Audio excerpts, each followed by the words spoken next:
This is a series of unintended indiscretions before microphone and camera.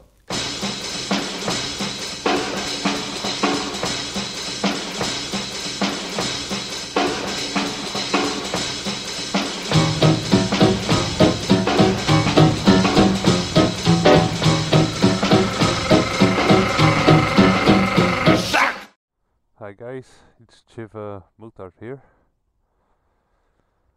Remember how I said I was gonna use my charms on my local Yamaha dealer to see if I could test the new MT07? Well, apparently my charms worked better on him than they worked back in the days on the girl at the game store, which is, yeah, great and disturbing at the same time. But the good news is that I got the new MT07. It's mine all day. It's brand new. It has, it had 319 kilometers on it when I got it this morning. Must have around 350 now. I haven't really ridden it that long, so I'm gonna be riding it a bit longer, and then I'll start filming again, and I'll give you a proper review of this thing. So I've been riding this for quite a bit now. It's early afternoon. I can't really find anything bad about this bike. So the frame spot on. As you can see, to make it lighter they used, the engine is a stressed member of the frame. You can see it's linked up here. So the frame ends here, bolted to the engine, and it picks up back here again. So there's no real frame in between. The engine holds the whole thing together. And I was rather afraid that would make it less rigid, but if anything it made it more rigid. So that's definitely a plus on this bike. Then there's the weight of the thing. This is the ABS version. That comes out at 182 kilograms. I'll put this in pound in the screen because I can't calculate that out of my head that fast. For a 700cc bike, this is definitely the most nimble one I've ever ridden in my entire life. I've never ridden a 700cc bike, a 689cc bike, but compared to 750s or my 800 or even some 600s, this is incredibly nimble. And you immediately notice this when you get on. Now let's get to some ergonomics. I must admit, when I first walked up to it this morning at the dealership, I thought this bike is too small. How is this ever going to fit me? Because I'm almost 6'5". And yeah, I've been riding it for half a day now, and it fits me just fine. So I imagine it will fit anyone just fine. And even if you're short, see what they did? They made a really wide seat, but they made it really thin in front, so the line for your legs is pretty straight down. So even if you have short legs, you'll be able to reach the ground just fine on this one. Yeah, my apologies for the nasal sound, but I'm sick as a dag. But that can't bother me now because I'm having fun with this one. The engine, it's a 2-cylinder, 689cc crossplane. You can see that right here, it says so. CP2, so that's crossplane 2-cylinder from Yamaha. Again, it has got, a 2-cylinder always has got character. This one has bags of character, but there is some censorship on this, and I think we can blame the European Commission with all their regulations for that one again. But I'm sure if you change the air intake, the exhaust, and maybe a power commander to adjust the necessary,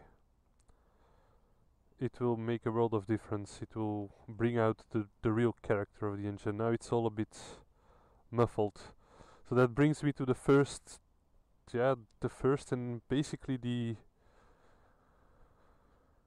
worst disappointment I had on this bike. Let's get on. And that was when I started at the dealership. So as I said, a 2-cylinder, bags of character. I imagined it to be all growly and shit, and the growl is there, but it's muffled.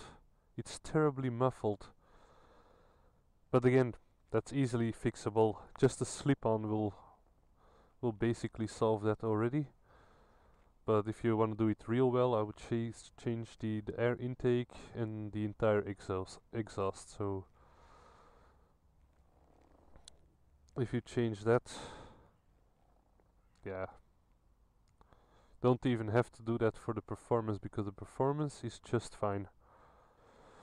Then basically it has everything you need. It's simple, it's made as simple as possible, but it has all the necessities. Can't think of anything I would want more out of a bike. Okay, you can have 507 different traction control mappings on a bike that puts out 75 horsepower, and I don't mean that in a diminishing way. It's not necessary. Just as you don't need any different engine mappings, this will do everything you want it to do, and it will do it with a smile on its face. I call this one, normally we give bikes girl names, but about 10 minutes after I stepped on this one I started calling it Tiny Tim. I don't know why, because it feels really tiny when I get on it. But once my feet are on the pegs, look, my leg is exactly where it should be, and I have some long ass legs. So that's great by itself. Yeah, and then there's the engine. It's a 2-cylinder, so it's not a screamer, but it will happily go in high revs. This one is still in its braking period. It only has 300 and so much kilometers. So I didn't really try to go all the way with it. I tried 8,000 RPMs for a few times. And it really does pick up pace in higher revs. Although it also has bags of torque in lower revs. I will write this later on, but I don't want to vlog while riding on this one too much, because I really don't want to bin it. They told me clearly that it's not Omnium insured, so if I bin it I have to pay it. That's pretty much why I don't want to bin it. But the engine, yeah, the first gear, as I said this morning already, out of breath quite soon. It has bags of torque, but it's over real quickly, the first gear. The handling, this morning I said it felt a little bit hesitant on the entry of a turn, and it was probably the tires. Scratch that, it was probably me, because after a bit of practice on this bike, yeah, I've never entered turns as actively as I did on this, and it's so easy. You can do it with your eyes closed, almost literally. So it all feels great. The brakes are, they're better than what you would get on the competition. The front brakes are slightly yet noticeably better than what you would get on other bikes in this category. A lot better even. They do need some communication, so they don't bite down instantly. You need to convince him, but once you convince the bike that you need to stop urgently, it will do so. The rear brake is lots better than what you would find on its direct competition, but that's probably because they fit an okay brake, but they also fitted a slightly wider tire. It's a 180 section, I think, at the back, and that will probably also help with the rear brake control you have on low speeds. Then yeah, some fun bits. So it's basic. They cut everything away that's not necessary just to reduce weight and cost, because they want to make a budget bike. But still it has... Yeah, let's see what it has. First of all, I like this one a lot. When you turn on the ignition, look at my screen. Look what it does. Doesn't that remind you of something? The first thing I started humming in my mind when I turned on the ignition this morning was doo doo doo doo doo doo doo doo doo doo. It's like a Game Boy. So what does it have?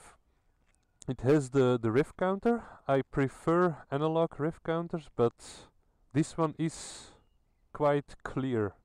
This one is actually a very direct and a clear digital one. The speed indicated quite clearly. A very direct and clearly indicated gear counter. I've seen other gear indicators that are not quite that direct and not quite that clear. Yeah, a very clear fuel gauge. You can't miss that. If you run out of fuel on this one, you're an idiot. Then this is now on engine temperature. It can give you your average mileage. What you're doing instantly. Right now I'm not doing anything because it's standing still. That's a trip counter, another trip counter. That's the odometer, so that's the total of miles, kilometers it has done. 391 right now. And an outside temperature. Yeah, it's now at 31 because the bike is hot and I've been sitting here for a while.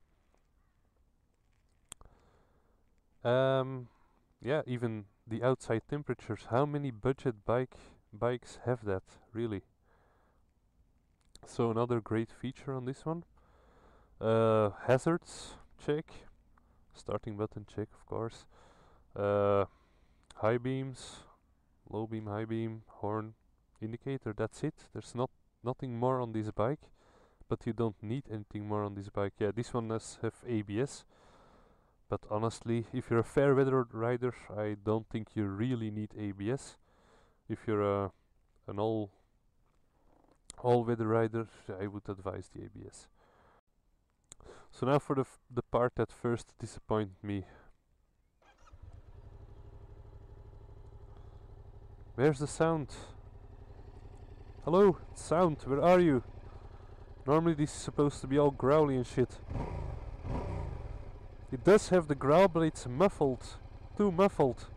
So hold this thing needs to come off. Definitely. And I would change the air intake also when you're at it.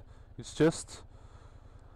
there's a censorship on the character of this bike, and that's a pity. Because it would have bags of character if you just let it sink free. The gearbox...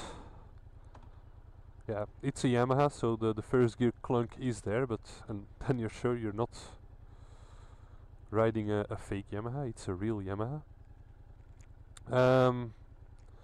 Yeah, the gearbox is like butter, really.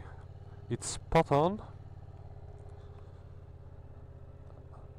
Apart from the easily being out of breath in first, there's nothing I would change about the gearbox. I'm just gonna shift it into second now, also to prove that you can ride this one lazy. I'm at 2000 in first, 2000 RPMs. Normally a 2-cylinder would not be happy to pick up for you in second at this point, but we're gonna do it anyway. 2000 RPMs, shift up, I'm even dropping it a bit. Just give it a bit of revs and it's gone, it goes. I can even go fast if I want to. So that's, yeah, that's impressive how they did that.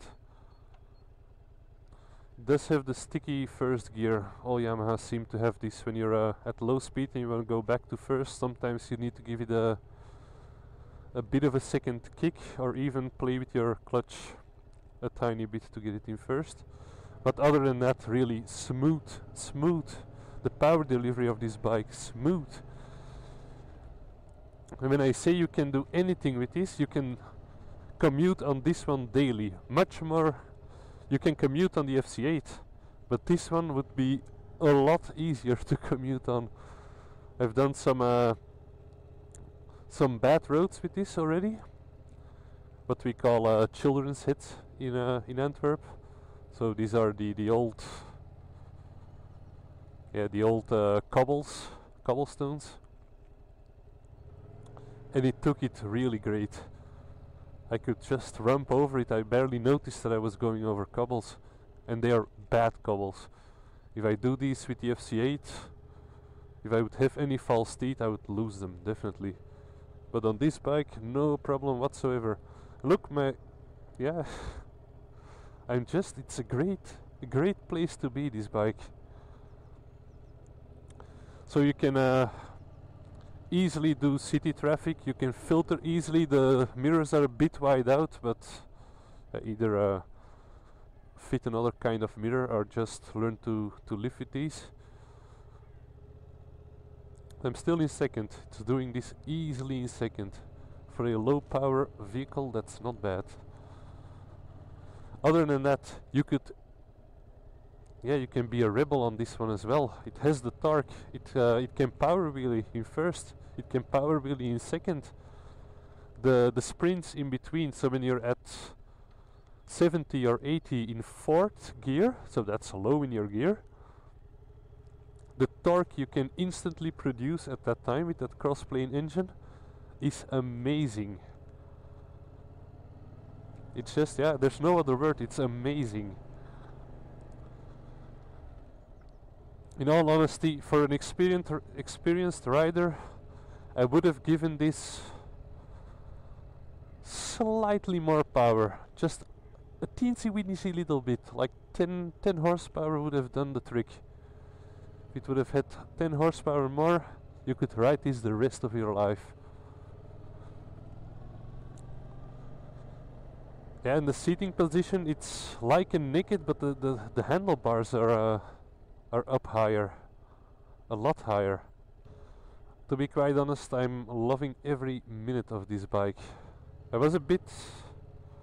had my doubts this morning, but now that I got used to it, I could definitely live with this one. And this is all spoken from a objective point of view, if you will. Because now we're getting to the most amazing bit of this bike, and that's the price. It only, in Belgium, it only costs standard, so without the ABS, 5,990 euros. So you get all this, a great bit of bike, for 5,990 euros. Well, if you're young and you're learning, because you can definitely learn on this one. If you bin this one due to lack of experience, you don't deserve to be on a bike. Of course, you can bin this one due to lack of experience in traffic, because someone makes a move you don't expect and you crash into him. Yeah, you can have that on a Ninja 300 as well. You'll even have that. You'll be more likely to have it on a Ninja 300 than on this one, because these brakes are a lot better. I'm a bit hesitant to test them here with all the blossom leaves on the ground, but these brakes are definitely better than a Ninja 300. And on this one with ABS on it, I might just as well test them here. But the brakes are really convincing. The front fork does take a bit of a duck, and then we come to the down parts, but really these are not even real down parts. The suspension rear is only preload adjustable, front is not adjustable at all. But it does what it has to do, and if it does so with me on it, being 6'5" and not a lightweight, it will do so for anyone. Yeah, maybe one slight ergonomic factor they should have calculated. Probably worse for me because I am this tall. When I'm riding along and I want to check, so I'm about to pass a speed trap, I want to check how fast am I doing. I have quite a bend to see how fast I'm doing. This dashboard is, it's a bit low. If they would have put it here, it would have been a lot better already. I would have been able to glimpse it, but now it fits the line. Now you can put a screen over it and you still have this extreme line. If they would fit it here, the extreme line would be gone. Now we'll start riding a bit.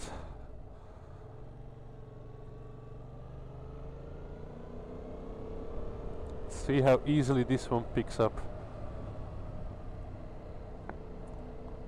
Power delivery smooth as hell.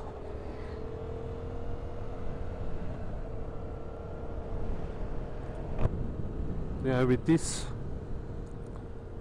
muffler, with this exhaust, it does sound a bit whiny at times. It could be a lot more growly, but again, nothing an Akrapovic will not solve for you. Now I'm really not giving it anything and I'm already doing 60. Not that I'm holding back, it's not that you have to have satin gloves to handle this one, but I'm not giving it anything, just it can go faster, but if you want to go faster you have to clearly indicate that you want to go faster. Right now at 4000 RPMs, just engine doesn't sound busy at all. Could easily take it to 5 or 6 and it would still not sound busy at all. So third gear, 70, almost 70 kilometers an hour, but doing it with ease. That's the whole thing why this would be an easier commuter. It does it with such ease. Now I'll depart here and you'll see what I mean with out of breath a bit quickly in first.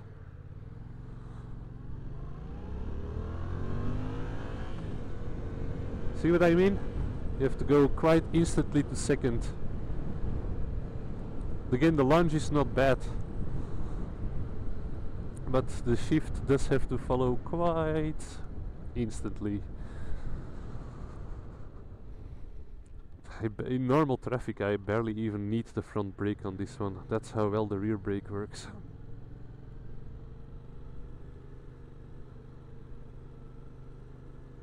First gear around the roundabout. It's a bit nervous in first. It's normal for a two-cylinder. Very direct.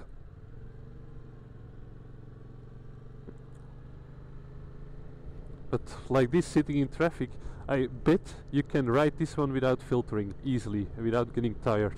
You can't ride the FC8 without filtering. After a couple of minutes of that in a traffic jam, your hands will just fall off. This one easily, it's so light, it would be the same as riding a bicycle in a traffic jam, only outside of the traffic jam you can have a lot more fun on this one. I'm not gonna do a tunnel rev because it's useless, you won't even hear it on the camera. I barely hear it. But as a daily commuter, come on, how much better than this does it have to get? Holding this speed, while it's not that good for an engine on braking, but easy as hell. Never nervous. Yeah, I may as well say it, I'm working on a how-to series of videos for riding motorcycles. And this would be a much better bike to teach you guys on than my FC8. Especially things like slow clutch control and such things. It would be much easier to see exactly what I'm doing on this one than on the FC8.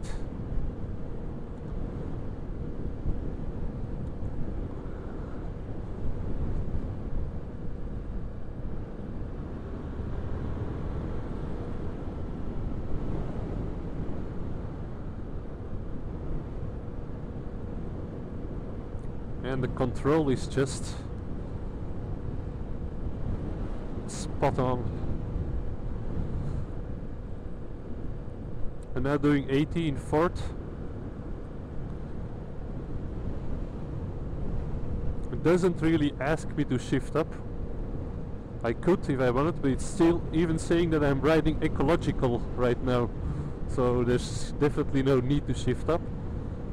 But now the torque I was telling you about, so 4th gear, 4000 RPM, 76 kilometers an hour, and let's see that torque.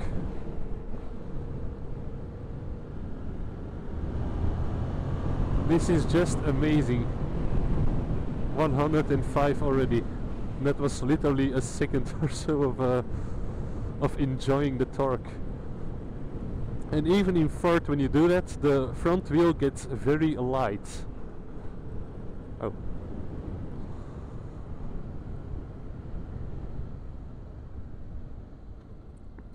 It has a tendency to wheelie real easily. Just wants to do that. It's a rebel.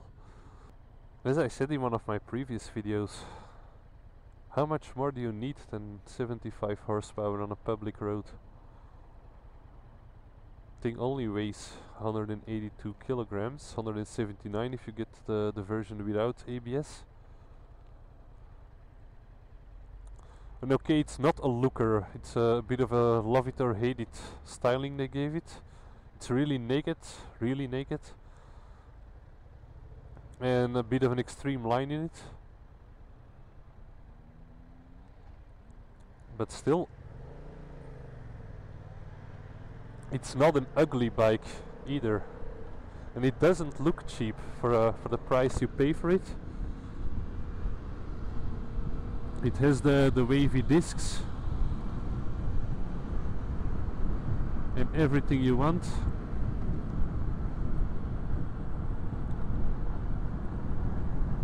Everything seems to be finished in quite good material.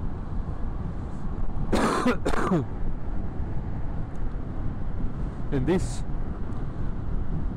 the thing I feared most, so thank you for that, you fucking cock. The thing I feared most was that it would be not balanced very well at higher speeds, but that's not true at all. If anything, the balance at high speeds of this one is even better than on the FC8. And that probably has to do with the whole making the engine part of the frame thing.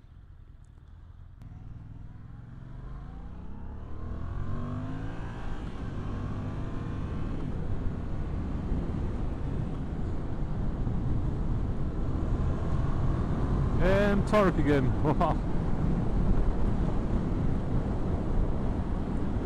I've barely seen 6th gear on this one. And now for all you guys that are afraid that it won't be able to do high speeds like on the highway, I'm doing 90 in 6th gear. Just look at it realistically, 90 in 6th gear, which is low. Most cars would have trouble getting out of their top gear at this speed. Let's just turn the throttle, shall we?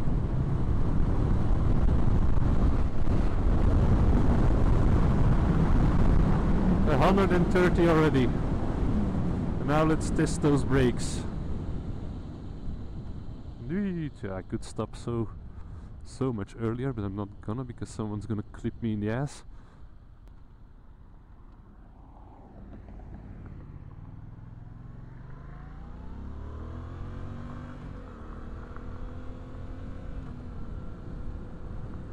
I do have to get used to this gearbox though. It reacts entirely differently than the FC8. This is going to be a long video, but how often do I get to test ride another bike? Didn't even lift my ass on that one. The suspension takes my fat ass quite well.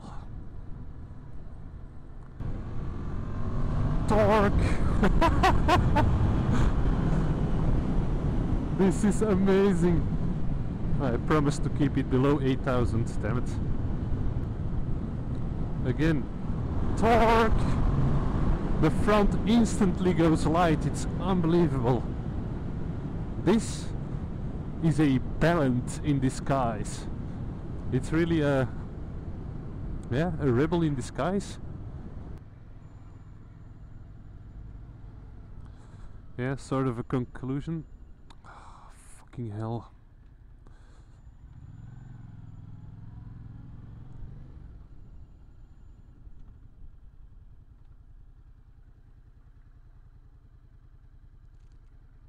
That's right, I forgot to call my wife.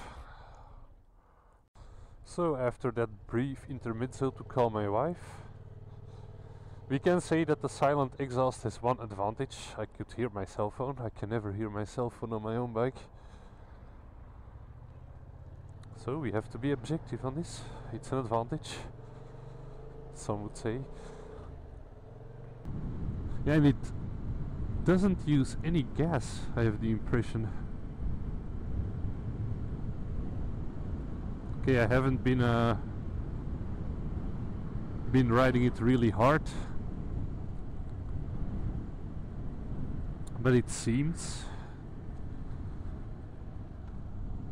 and for the commuter ones amongst you, that's important as well, it seems this one is really economical. The numbers Yamaha gives, I don't remember what they were, are really economical, but yeah, let's be honest, which brand actually makes the numbers they claim to make when it comes to fuel economy? That's right, none. But still, this one, it's a rather small gas tank. I've done quite some kilometers already, and it's, yeah, the squares have just started to fall off, and I'm pretty sure you get at the end a pretty decent reserve. Going on the highway, not gonna talk because you won't be able to hear me, but then you can see how it handles highway speeds.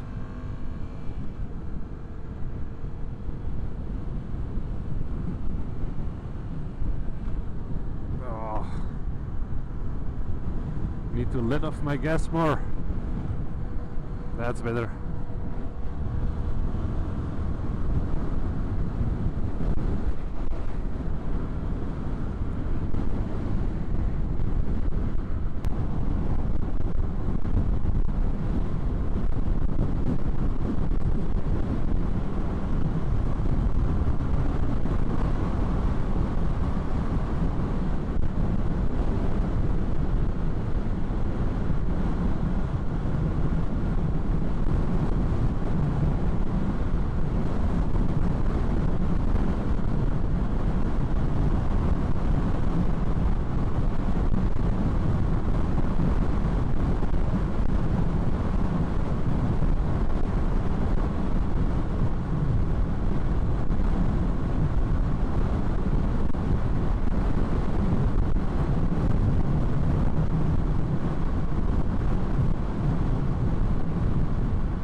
If you're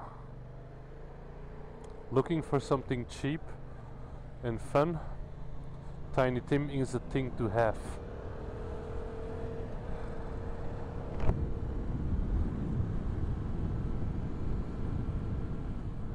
But I'll have to part from him soon. Surely there will be some tears from my part mainly. I feel so tiny and insignificant. Let's go for that torque one last time.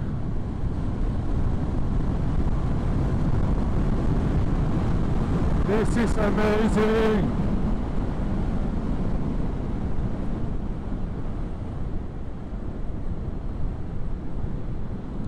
This is really bloody amazing. 6 grand and it's yours. And I do not work for Yamaha in any way, but yeah, with this one I think they got the competition outnumbered. If you choose any other brand in this category over this one, your choice will be mainly based on the badge. That's because you really want a Honda or you really want a Suzuki or whichever brand that has anything close to this one, price and performance wise. Well, nothing has anything price and performance wise. This is possibly going to be the longest video I ever made.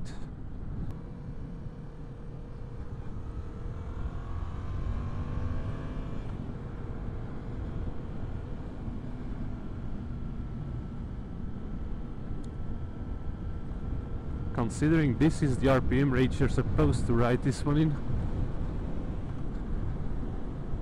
This is one hell of a bike. I love you, Tiny Tim. Okay, new plan. I have to convince one of my mates to get a bike, finally. He has to buy Tiny Tim and we'll swap bikes on a regular basis. That's my plan. So in conclusion, I'm gonna stop chatting and start enjoying my damn riding now.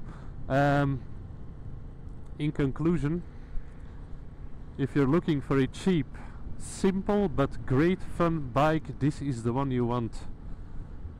This is definitely the one you want. It doesn't get cheaper than this, hardly. It doesn't get more fun. You can learn on this one, you can have fun on this one once you've learned. Aha, I guess it's filter time again.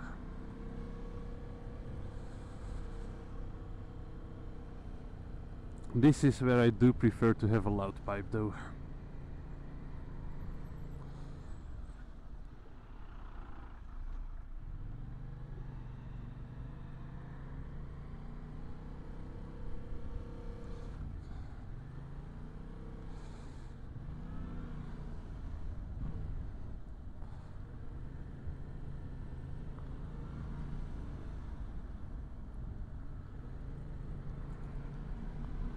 So can you filter on Tiny Tim? Yes, you can. And people won't hate you that much for it because Tiny Tim is cute. He looks cute at least. He looks harmless. But is he?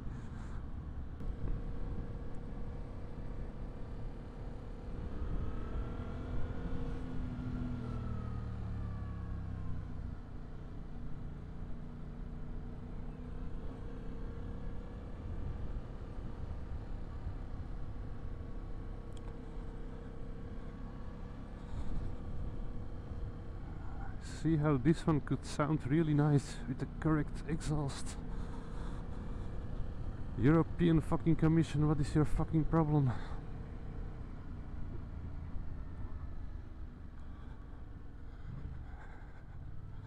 Now it sounds like a generator. Okay, to the gas station. Get some juice for Tiny Tim. And then we be off to the garage. I'll miss you.